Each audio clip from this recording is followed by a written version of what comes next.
Leah, I see your cup of tea, and I raise you one scented candle. I really love these candles. I have a set of them, and I helped kickstart them under the Boonsy Arts name.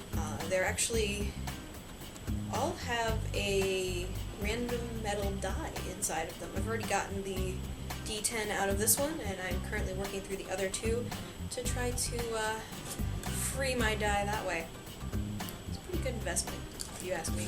I have a weakness for things that smell nice and happen to have a nice geekery to them. What can I say? But I also promised a little bit of a happier video this time. So I'm gonna kick things off with some things I guess I'm thankful for. It is the week of Thanksgiving, and it's been kind of weird. I'm really excited to go home this week. I'm going to be heading back to Cleveland and catching up with my family and my god family. I'm going to look at wedding venues, which is just crazy in my head sometimes that I even am planning a wedding. And that should be a lot of fun. I'm really excited. I get to eat lots of good food, spend time with some people I love. Eugene's going to be coming home with me. He gets to experience his first brighter family Thanksgiving, which is going to be awesome. And then on our way back home, we'll be stopping by his family's Thanksgiving as well. So we kind of get to, for the first time, spend a holiday with both of our families, which will be kind of cool. Over the past 2 weeks, a couple other cool and fun things happened in my life. We went to a convention called Acadecon. It was actually held about an hour south of here. Middle of Nowhere Lodge, which was kind of cool. It was tucked away in a state park, and we got to meet a lot of cool people from all over the country. I think the one guy we ended up playing a game with was from New York. We met people from Chicago, and we also met a guy who lives all of 10 minutes down the road from me. So we're actually going to be meeting up with him again, playing more. So we got to meet new people, make new friends, which was awesome. And the whole thing was all about gaming. All tabletop gaming, I should say. We were playing board games and card games and a lot of role-playing games, which was really kind of awesome. I haven't had an entire weekend dedicated to role-playing games in a long time. And my goal was to play a bunch of things I had never tried before. So I got to do everything from play a game based in the Futurama universe, which was so cool. It was called Lasers and Feelings, and it was originally built for Star Trek, but the guy who ran it said he and his friends weren't huge Star Trek fans, so they fitted it to something they did love, aka Futurama. I got to play Leela, which I was totally excited about, did a lot of karate kicking. I ran my own game for the first time, which was really, really cool, especially under a situation where I was going to be playing with a bunch of people I didn't know, and I was also playing a system I didn't know. It was a Kickstarter that I backed a while ago, and they were actually working on finalizing the official book, so I was even using the full game yet. I was using their Quick Start Guide, which has been updated a couple times over the past few months. But I got to demonstrate this to a whole bunch of people, and a lot of them had backed to the game as well, which was really, really cool, since they got to try something that they had already invested in. That was an awesome experience, and it was something that kind of showed to me that I do have this creative muscle I can flex, that I can kind of think on my feet a little bit more than I think I can sometimes, and I had a lot of fun doing it. The prep work was really, really fun. I enjoy creating characters and playing with universes and things like that, and I think it's a lot easier for me to work in a more structured environment, so I already had this city that I had to work in, and some of it I had to make up because obviously since it's not the full game, I only had the bare bones of the details, so I got to add in my own details, which was a lot of fun.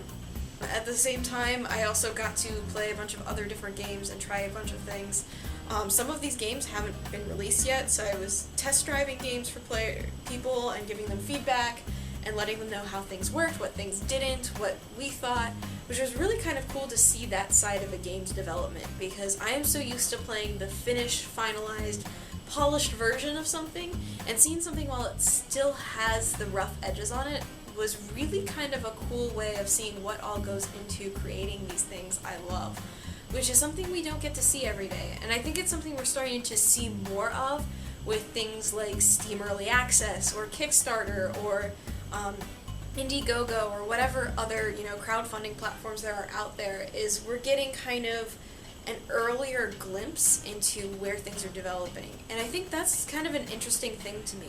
You don't always hear about the story of the making of something. I think you see a little bit of it in like documentaries about movies, the bonus features on your DVD, or I guess Blu-ray now, are definitely a part of that, but it's not something that I've seen a whole lot in games, and that's definitely fascinating to me. But I wanted to kind of go back to what Leah talked about and what Maya was talking about creative burnout, and that brings me to National Novel Writing Month. I think I mentioned in a comment, I don't even think I mentioned this in a video, that I was doing National Novel Writing Month this month.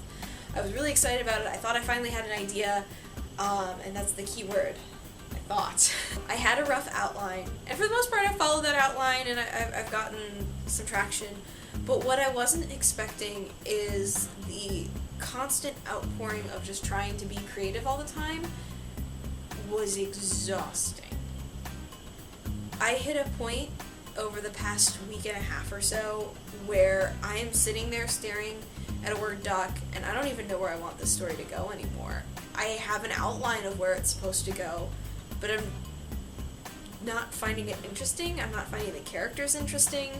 I've had some friends throw out suggestions about where my character should be going or what they could be doing, and I'm just sitting there kind of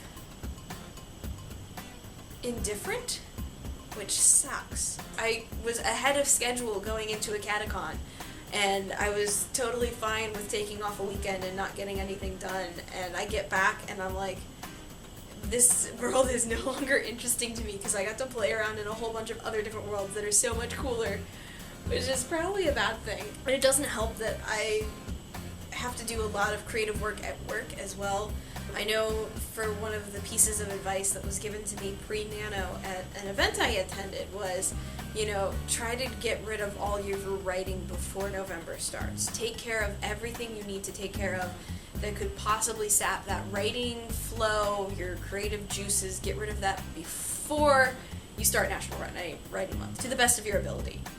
And I did try that, but my entire job is writing and planning and creativity, and I work in marketing. That's my job. And when you do that for 8 hours a day, you get home and I don't want to do any of that anymore, which stinks because I want to be able to create things. I want to have fun with different worlds, and I may just have picked the wrong medium to try to express that in. It needs some more playing with. There's a lot of things I want to try, and not enough time to try it all. I think that's a weird conundrum to be in, where I have a bunch of ideas in my head that are bouncing around, and none of them ever seem to get fully fleshed out to a point where I can start doing something with them, which stinks. I didn't mean to leave this one on a downer note, I swear. I've learned a lot from doing National Novel Writing Month. I think there is still some hope in the potential of my novel. I just think trying to marathon it over the course of a month was not the way for me to go. It's kind of a weird thing because I love the concept of Nano, and I think it's a really, really cool thing to kind of bond with other writers and work together on something, even though you're each working on your own different thing. And I think that is one thing that I've definitely succeeded in this year, is I have found other people who enjoy writing and have challenged myself to participate with them rather than just participate on my own. And while I may be 20,000 words behind at this point, I'm still chipping away at it. It may not be at the breakneck speed that everyone else is going at, and I probably won't be hitting 50,000 at the end of the month. But that's okay. I've got something to show for it, and I think there's still a seed of potential in there. It may just bear rewriting at some point in the future. There's a lot of interest there, and I'm willing to look at other options for taking my story into other mediums, be it taking the world into trying to write my own role-playing game. I've met enough people at the convention that I was able to get some ideas on what they've done, and I've seen a little bit of everything in systems. Everything from super rules heavy to here's one sheet of paper that defines everything your character has, and the rest is just made up. I got to play a Dungeons & Dragons game that was all based around the idea of whose line is it anyway. The entire session was improv, and the only thing we had was our characters' ability scores. Everything was settled by dice rolls, which meant some things went really, really well, some things didn't. And we all had randomly assigned characters, randomly assigned quirks and traits, and that resulted in me playing a handsy wood elf ranger who is very polite to her enemies. Probably more polite than they deserve, which was kind of a lot of fun to play. There's ways to be creative, and I don't think I need to necessarily limit myself to one type of thing. Maybe it's just time for me to change my perspective.